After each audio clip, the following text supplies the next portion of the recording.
Hola, hola a todos y todas, todes quienes nos siguen semana a semana en un nuevo capítulo de El Momento Populista. Hoy, gracias al auspicio, por cierto, de Fundación Plebeya, Ediciones LOM y nuestra casa en esta temporada, que es La Voz de los que Sobran.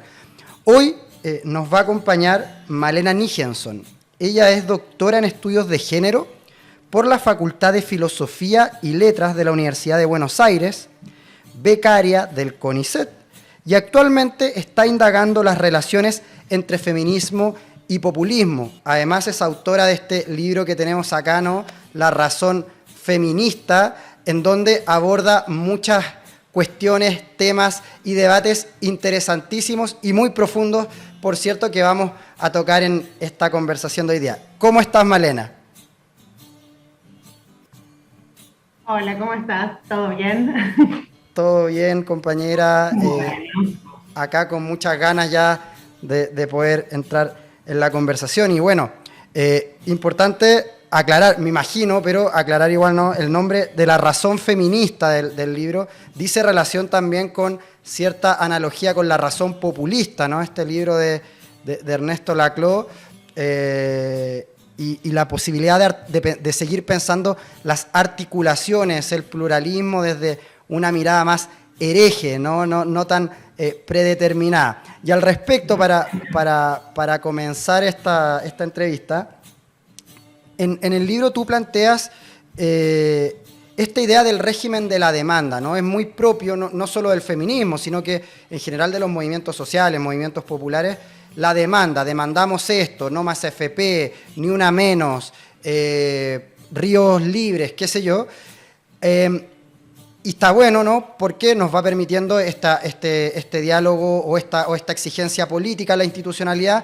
Pero tú nos haces un contrapunto muy, muy interesante en el libro, donde nos dices, bueno, la demanda, si bien es parte del movimiento, también nos restringe a priori la fuerza del movimiento, por cuanto es una demanda que se hace dentro de un marco jurídico político determinado y por cuanto se espera que ese marco jurídico político determinado satisfaga la demanda.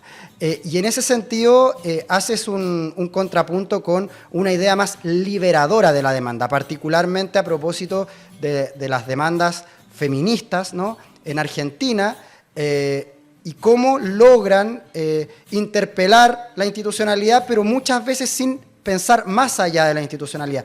¿Cómo fue para ti también, y cómo sigue siendo, ¿no? Este proceso de discutir, y esto que el populismo también tiene muy incorporado en el debate, ¿no? Este diálogo, este antagonismo muchas veces, o el conflicto permanente entre la institución y la calle? ¿Cómo lo ves tú desde también este régimen de la demanda? Bueno, ¿qué tal? En primer lugar, saludarte, agradecerte la invitación y saludar también a quienes estén viendo el programa. Bueno, es un tema, ¿no? Primero, si algo de esta herencia laclausiana en el nombre del libro, que en realidad es algo que surge al final de la escritura del libro. Eso también es interesante, ¿no? No es algo que está desde el principio, sino que pensarlo en clave populista emerge más hacia el final.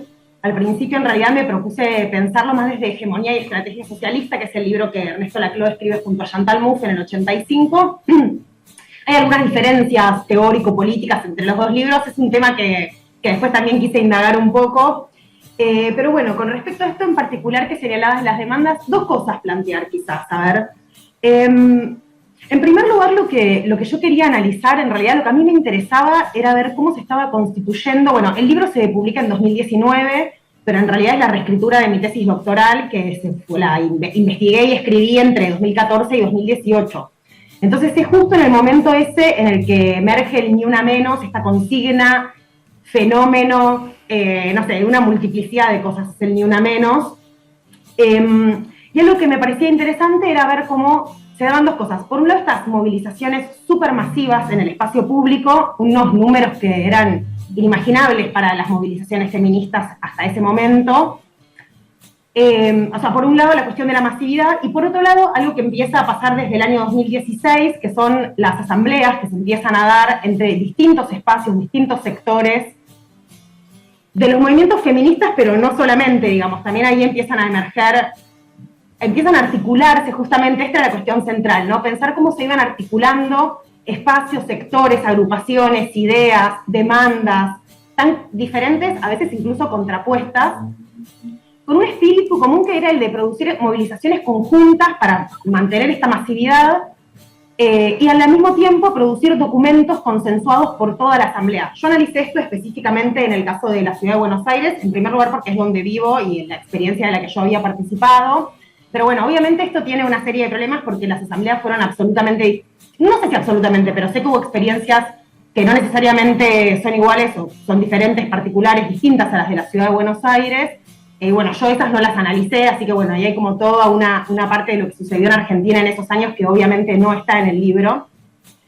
Pero bueno, específicamente en términos de lo de las demandas pasa algo interesante en realidad, porque en esos años asamblearios, son como los años virtuosos del Ni Una Menos para mí de alguna manera, ¿no? 2015, 16, 2018, a través de las demandas sucede algo bien laclosiano finalmente, que es que no solamente que no son unas demandas solamente a lo instituido en términos institucionales, al Estado, sino a lo instituido en términos un poco más amplios, ¿no? A los discursos instituidos, a un cierto orden simbólico instituido. Pero bueno, en cualquier caso, son demandas que en su articulación permitían forjar este feminismo plural y masivo. Que bueno, se decía en la Asamblea es un feminismo antineoliberal y popular, pero justamente articular las demandas de los distintos espacios, de los distintos sectores que llegaban a la Asamblea y, bueno, la labor política enorme que fue redactar y consensuar esos documentos, porque no era nada fácil, algo de eso era lo que a mí me sorprendía, ¿no? O sea, cómo la demanda permitía articular, porque finalmente, obviamente, habían espacios que adherían, digamos, al documento y que no necesariamente estaban de acuerdo con todo, obviamente. Entonces había algo de esa dinámica articulatoria que permitía forjar algo más grande que solo la articulación de demandas. Y esto también es algo, bueno, ya metiéndonos un poco más en la obra o en la razón populista, en el libro de Ernesto Laclau, pensar que en realidad esa articulación de demandas para Laclau tiene algún potencial en términos populistas precisamente cuando no son absorbidas. Precisamente en su condición, en su carácter insatisfecho. Entonces, es ese carácter insatisfecho el que permite que las demandas se vayan articulando y forjando una subjetividad política, una identificación política más grande.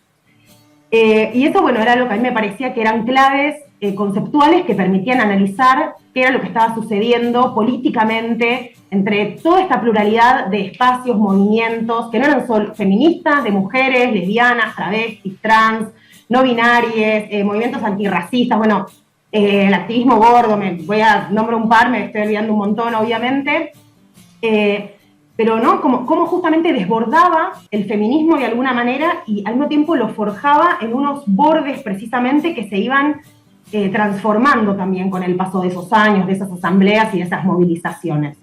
Entonces, eso en primer lugar con respecto a la demanda, que habría que ver, bueno, sí, eso, pensar un poco estas demandas como en realidad demandas insatisfechas en su potencial de constitución de una identificación política.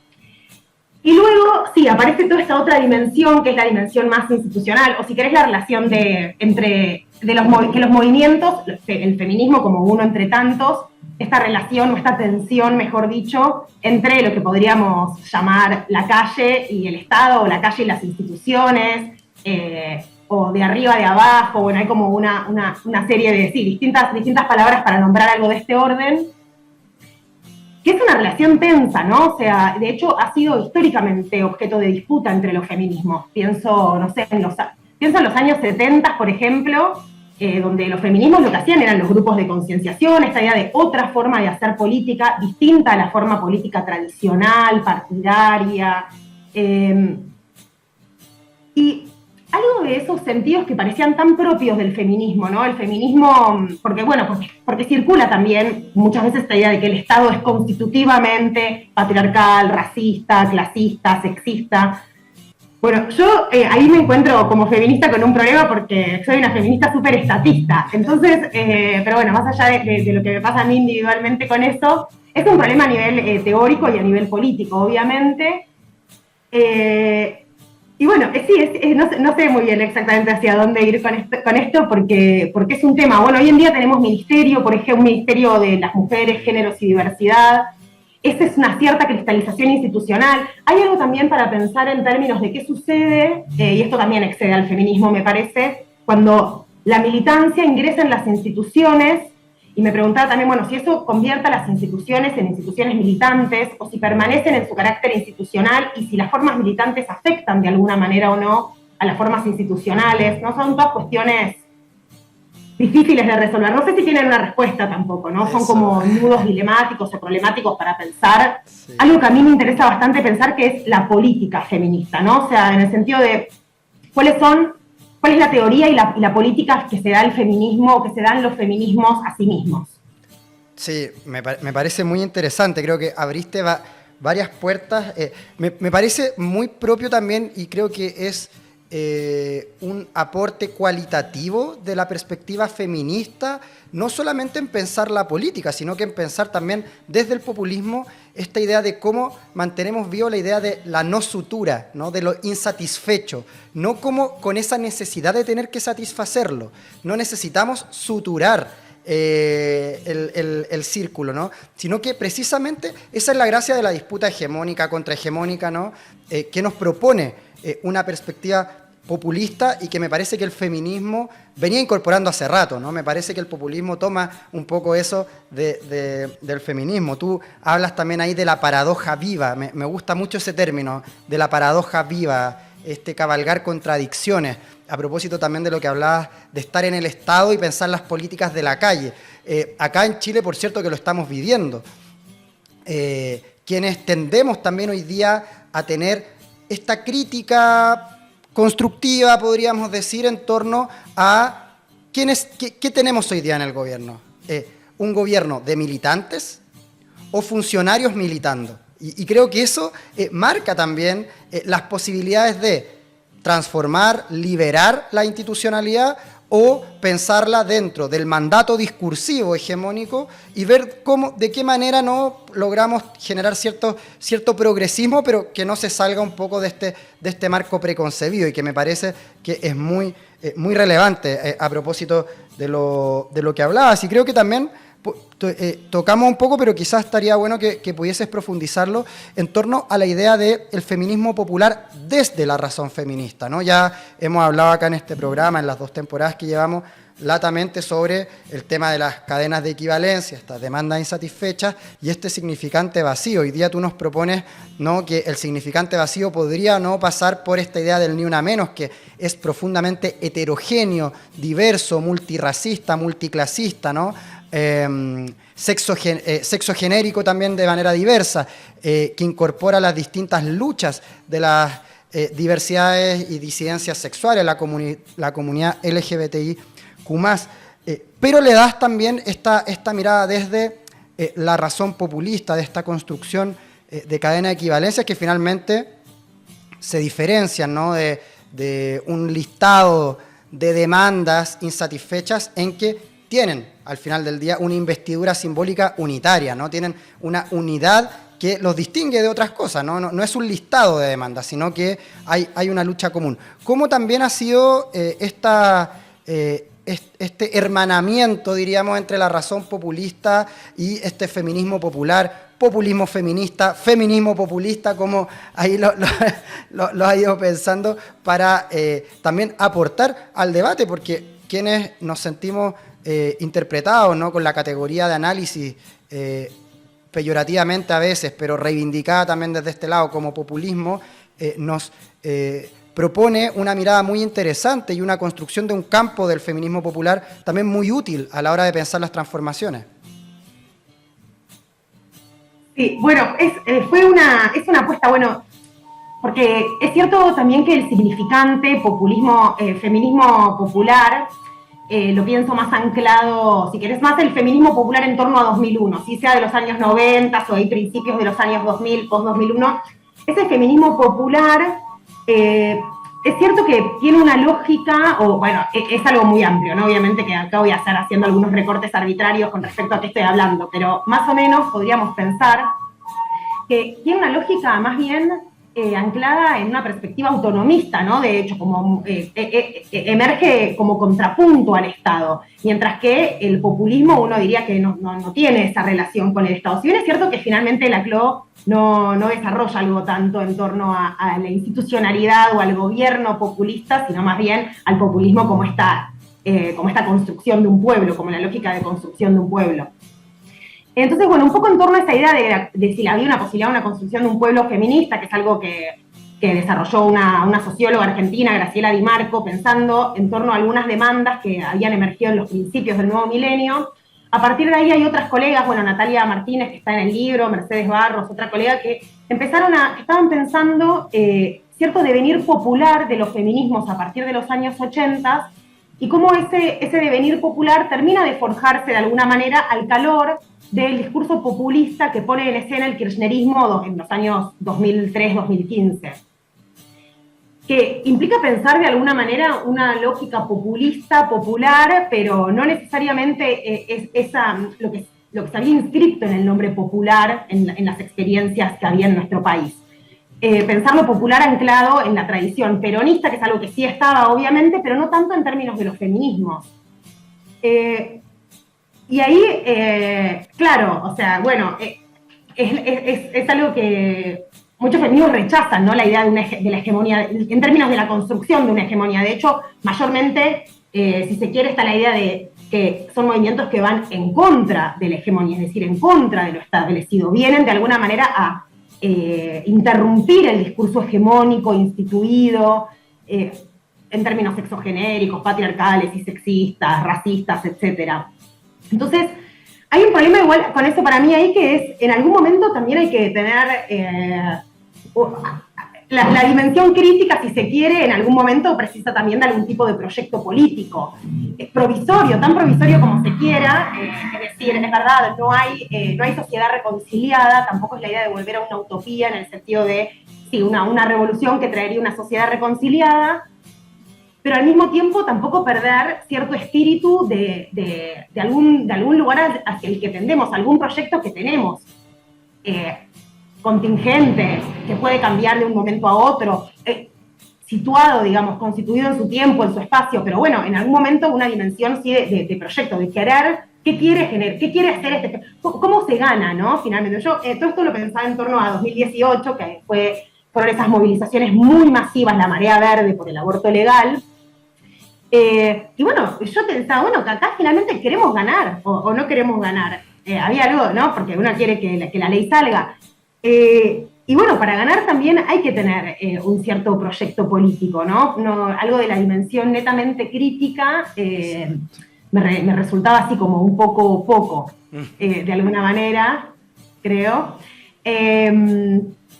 Y bueno, pensar, sí, ¿qué significaba cuando estas asambleas, cuando estas movilizaciones feministas hablaban de un feminismo antineoliberal y popular? ¿A qué remitían con esa dimensión popular, no? ¿Es lo popular, no sé, en términos sociológicos, una cuestión de clase? Me parecía que era poco, digamos, que ahí la CLO o el populismo, la razón populista, traía algunas herramientas para pensar lo popular desde otro lugar, que permitía pensar este feminismo masivo que efectivamente estaba movilizándose y convocándose en estas movilizaciones.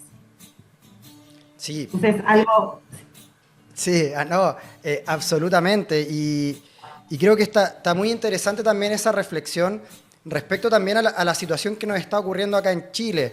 Hemos dicho en innumerables ocasiones, ¿no?, que al menos yo defiendo la idea de que la nueva Constitución constituye, valga la redundancia, un significante vacío a su vez, ¿no? Significa mucho más que la nueva Constitución, significa mucho más que un libro dentro, una carta magna, ¿no?, dentro de un marco también socioliberal en el que se mueve el mundo de los constitucionalismos, sino que reivindica también una idea de un proceso democrático, digno y sobre todo con protagonismo popular, algo inédito en los procesos históricos chilenos. Han habido ciertos destellos en nuestra historia, pero creo que nunca habíamos visto algo donde hubiese al menos una pulsión, ¿no?, que nos diga acá se está construyendo pueblo, porque también eso es muy importante entenderlo.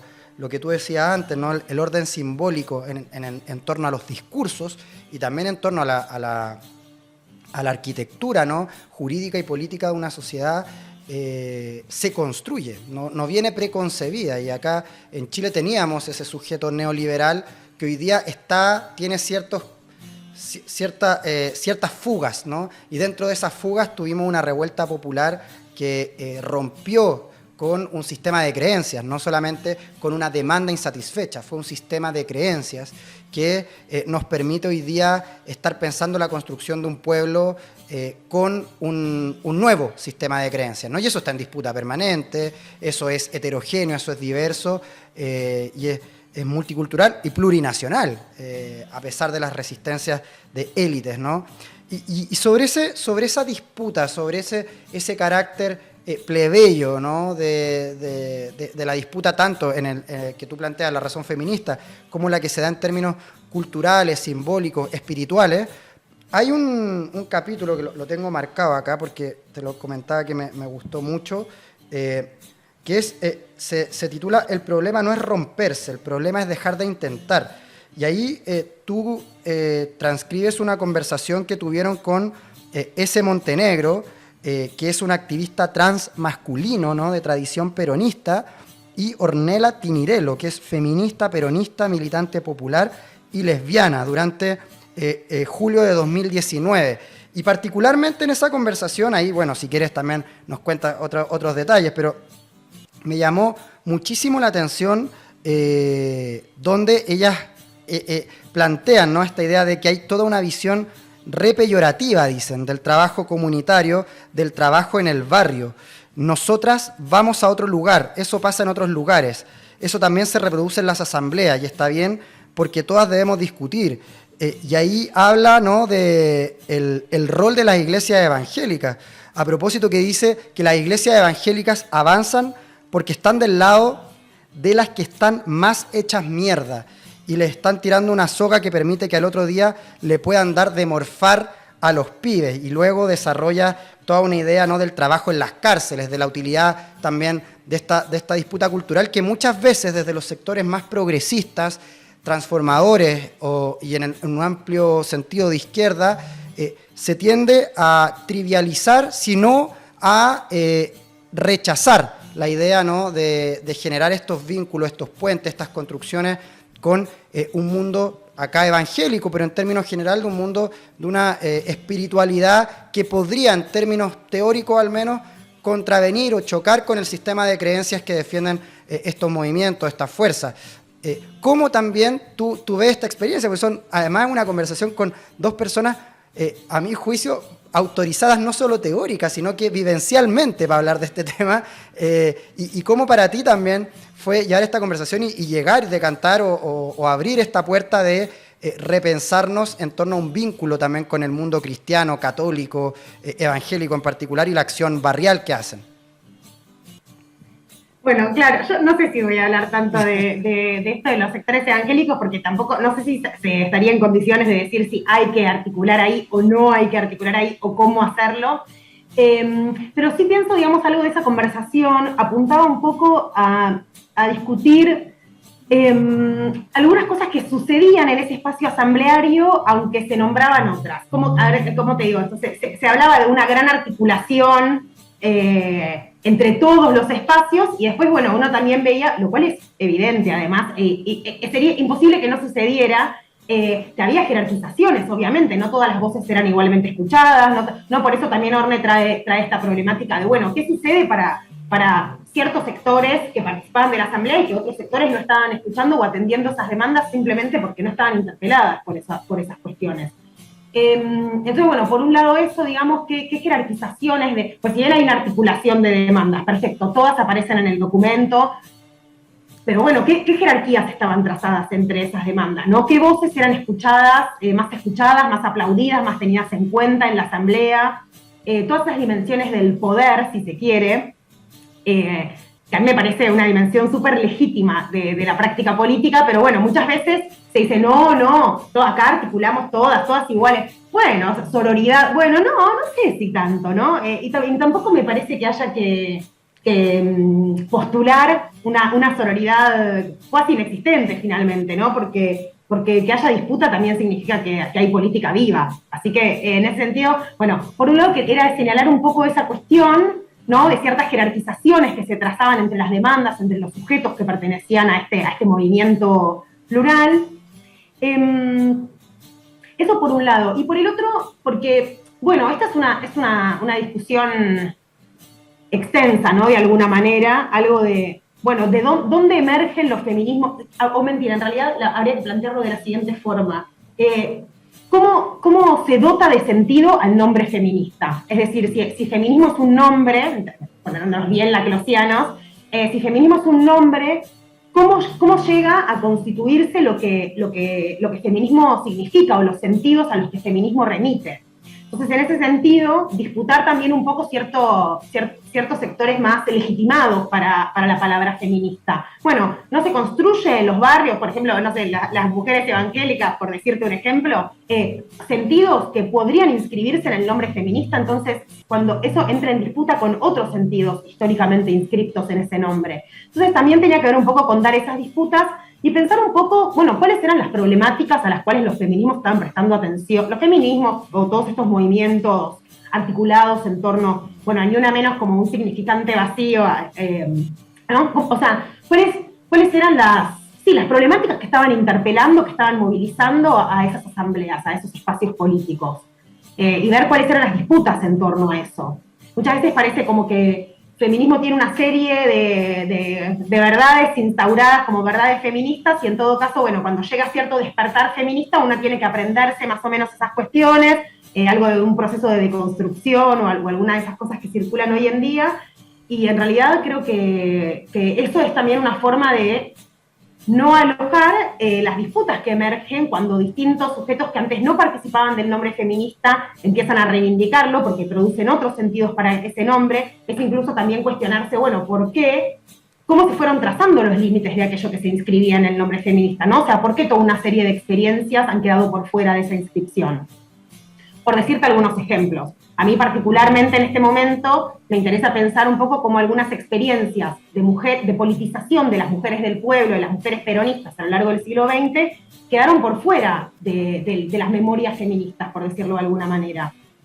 Entonces, eso también, ¿no? Son sentidos que va construyendo qué es feminismo, qué es la política feminista, y bueno, tiene una historia, tiene un anclaje y puede modificarse también. Entonces, también en esos cruces de modificaciones y cómo se van transformando esos sentidos, esas historias, esos linajes a partir de nuevas reivindicaciones del nombre feminista bajo otras estelas articulatorias políticas, si querés.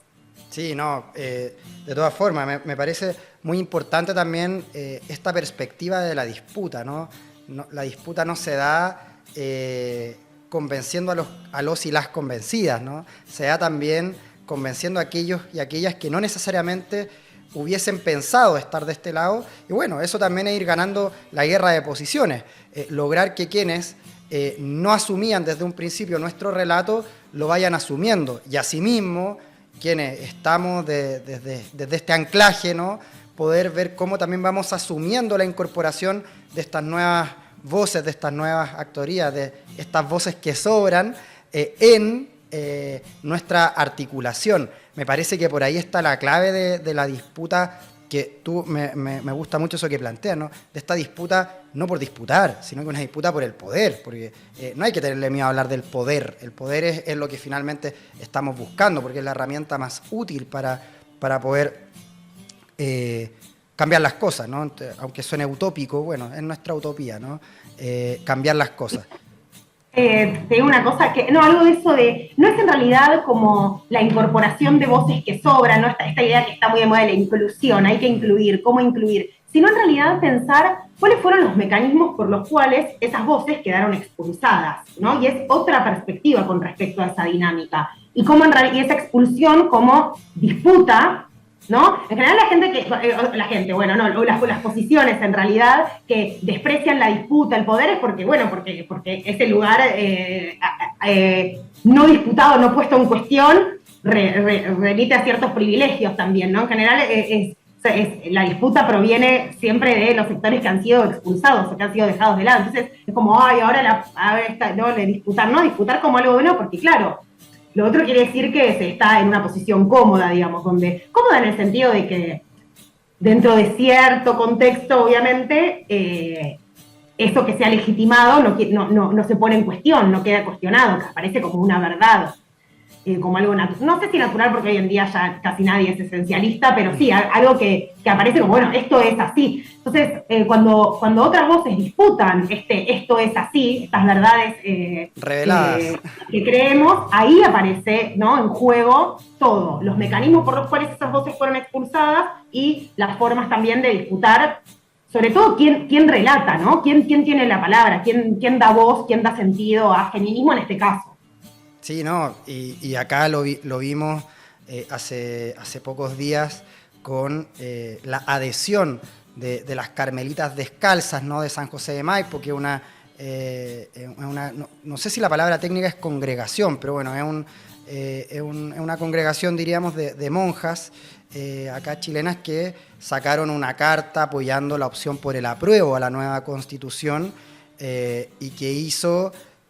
primero se activaron, me parece muy pertinente lo que planteas de los mecanismos, porque se activaron de inmediato todo el aparataje comunicacional, podríamos decir hegemónico, para poder develar primero que eran una de muchas otras carmelitas descalzas, por tanto no representaban a la totalidad, pero luego para tratar de incoherentes a quienes estábamos por el apruebo, porque cómo podíamos incorporar de manera tan abierta y simple a religiosas, ¿no?, cuando nosotros nos oponíamos, al menos en la apariencia, al uso de sus vestimentas y todo. Bueno, se rompió ese mecanismo, quizás se rompió esa cadena, ¿no?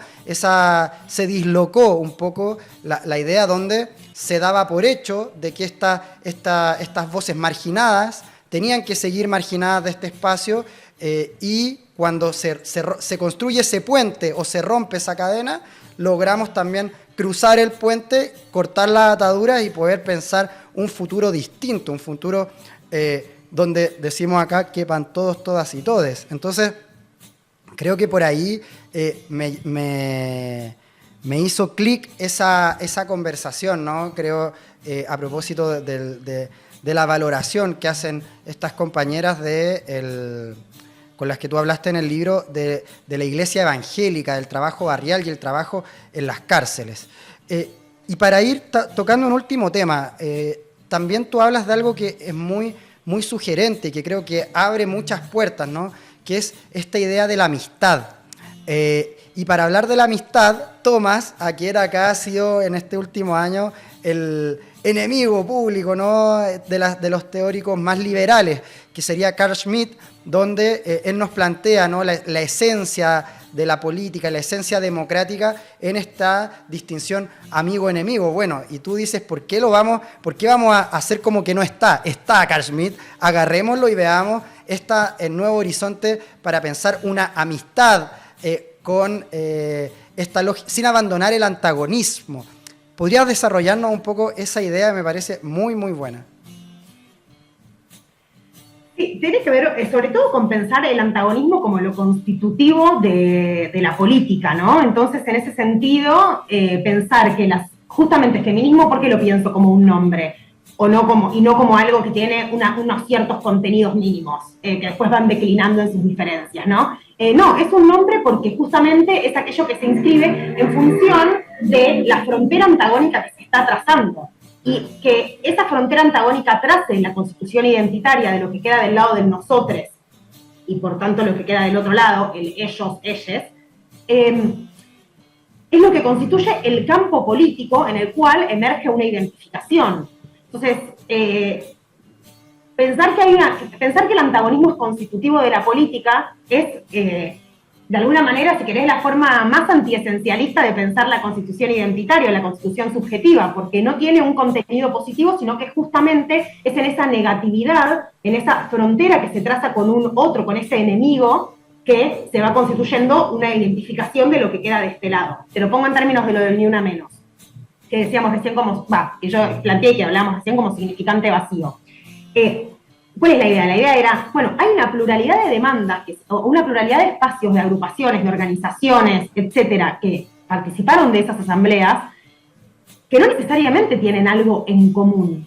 Y que aquello que bueno, a mi entender, digamos, con mi lectura, lo que permitía la articulación de espacios tan heterogéneos, tenía que ver con un enemigo común, una frontera antagónica que vos pensás que estábamos acá en el 2016, o sea, la Alianza Cambiemos, ¿sí? El neoliberalismo en manos del gobierno de Mauricio Macri, y eso se ve bien cuando, como en el 2016, se empieza a plantear la necesidad de movilizaciones conjuntas con documentos consensuados por toda una asamblea, en este feminismo antineoliberal y popular. Entonces, ese trazado de esa frontera antagónica, ese enemigo común, es el que permite de alguna manera que espacios tan heterogéneos se articulen en un mismo frente, o en una política de alianza, si querés, en términos batlerianos.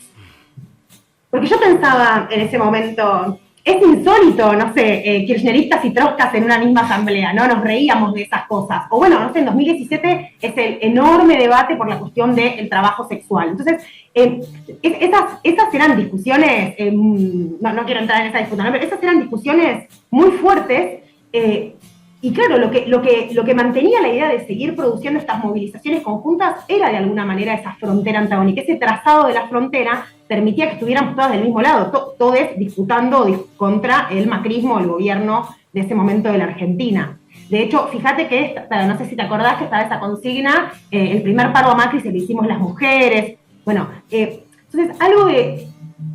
por eso también, de alguna manera, y creo que esto yo lo termino de esbozar en algún momento del libro, pienso, bueno, ¿qué pasa cuando cambia el escenario político, ¿no? Porque a partir de 2019 podemos decir que el enemigo común no es más tan común, de alguna manera. Para algunos sectores de esos espacios asamblearios, hoy en día somos gobierno, para otros espacios de esas asambleas no. Y bueno, entonces ahí, claro, se rearticula, se reorganiza ese campo político. Por eso creo que la frontera tiene ese lugar constitutivo de lo político. Porque además lo otro es la idea liberal, humanista de, bueno, sería como si yo te dijera nadie menos. ¿No? Justamente, claro, ¿no? En contraposición a eso, la dimensión política es la que sabe que, obviamente, es limitada, digamos, no hay reconciliación, no hay sociedad reconciliada, pero sí hay frontera antagónica que permite la disputa y esta democratización de la democracia en términos laclosianos, muffianos, si querés. Sí, sí, no, y creo que pese a todas las piedras que se le arrojan, Schmitt sigue siendo muy útil para pensar este término del antagonismo y sigue permitiéndonos tejer una red bastante compleja, y por compleja no digo lejana, sino que compleja en el sentido de la riqueza teórica que nos brinda a la hora de pensar el no cierre, diríamos, ¿no? La no totalidad, el no todo del feminismo y el no todo también de las disputas del poder, que me parecen muy, muy importantes y que están profundamente involucradas con no solamente las demandas por mayor justicia social vinculadas, por ejemplo, al feminismo, sino que también de las voces que se van poniendo en relevancia en el escenario de la disputa y el ejercicio del poder. No es lo mismo, y tú creo que lo planteabas bien en torno al tema de la inclusión, no es lo mismo decir yo incluyo lo que tú me estás diciendo a tú vienes y lo construimos juntos, juntas, juntes, ¿no? Y eso lo llevo a un ámbito de incluso de la construcción institucional. Las vocerías no están predeterminadas, pero tampoco son baladí. Es importante que el protagonismo popular en los gobiernos que pretenden ser populares también se esté dando en la lucha simbólica, estética y de voz, ¿no? Cómo esas voces pasan a ser parte. Yo recuerdo de manera muy, muy latente cuando Evo Morales asume en Bolivia, y era muy recurrente escuchar acá en distintos medios, en la universidad, en todos lados, la burla por incluso su forma de hablar, ¿no? por el resabio propio de su condición o su pertenencia indígena, ¿no?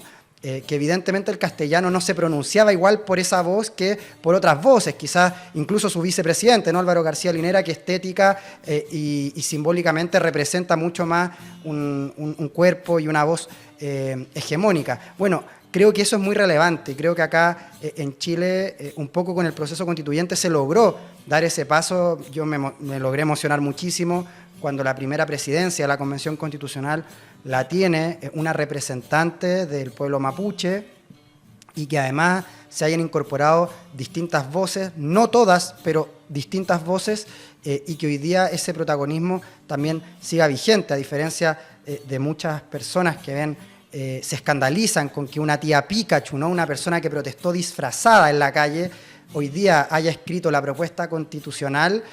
A mí me parece que está muy bien, ¿no? Y me parece que eso es parte también del carácter heterogéneo, del carácter plebeyo, del carácter popular que esperamos que tengan todas las instituciones.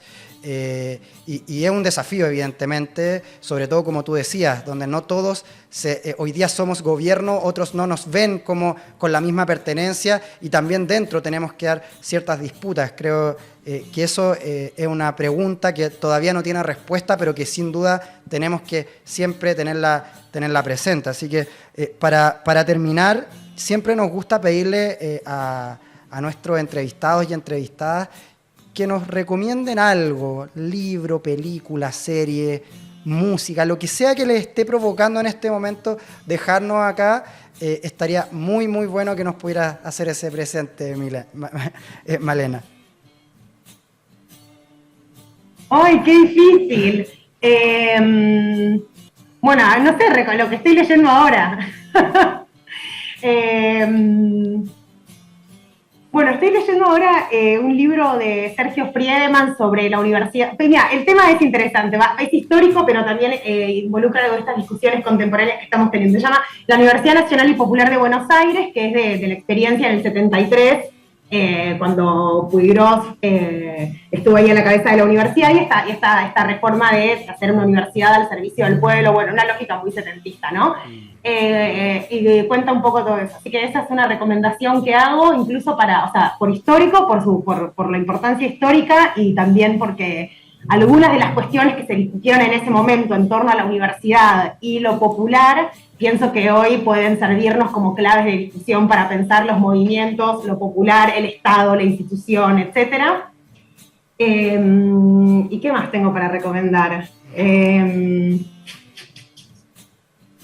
Bueno, siempre recomendar Teoría de la Militancia y la Organización Permanente de Damián Celsi, obviamente. ¿Ya está? ¿Algo más? Sí, no, bueno, a propósito de Rodolfo Puigros, creo que es muy, muy bueno. Yo hace poco me topé con La izquierda y el problema nacional de él, un libro muy, muy útil para pensar también la construcción o deconstrucción, ¿no? del nacionalismo popular, un término que allá ustedes tienen mucho más naturalizado que acá, pero que acá también es muy interesante. Y bueno, yo también voy a recomendar La razón feminista, por cierto, Políticas de la calle, pluralismo y articulación, de Malena Nijenson, con quien estuvimos conversando hoy día, de la editorial 40 Ríos, la misma editorial, ¿no?, que también hizo el libro Teoría de la Militancia y la Organización Permanente de Damián Celsi. Agradecerle a Malena, ¿no?, ahí se nos va a volver. Agradecerte, Malena, tu participación. Me voy con muchas tareas también para la casa, porque creo que estas conversaciones nos resuelven una cosa y nos abren 10 interrogantes más, y eso está bueno porque también a quienes militamos nos obliga a seguir pensándonos desde la organización, pensándonos desde la colectividad, pensándonos desde la disputa por el futuro. Así que agradecer mucho tu participación. Vamos a estar ahí difundiendo por todos lados para que nos vean a ambos lados de la cordillera y más allá, y podamos seguir pensando esta razón feminista. Bueno, muchísimas gracias a vos por la invitación, una hermosa discusión y también para seguir pensando, discutiendo y conversando. Eso, nos vemos. Bueno, y para quienes se quedan con nosotros y nosotras, comentarles que como todas las semanas estén atentos y atentas a nuestras redes sociales. Tenemos nuevo libro en alianza con LOM Ediciones, así que para que estén participando y puedan tener la oportunidad de acceder a un libro que además, qué mejor que de una editorial chilena y popular. Agradecer a La Voz de los que Sobran, como todas las semanas, y por cierto, a Fundación Plebeya, que permite que esto hoy día sea posible. Nos vemos la próxima semana en un nuevo capítulo del Momento Populista. Chau.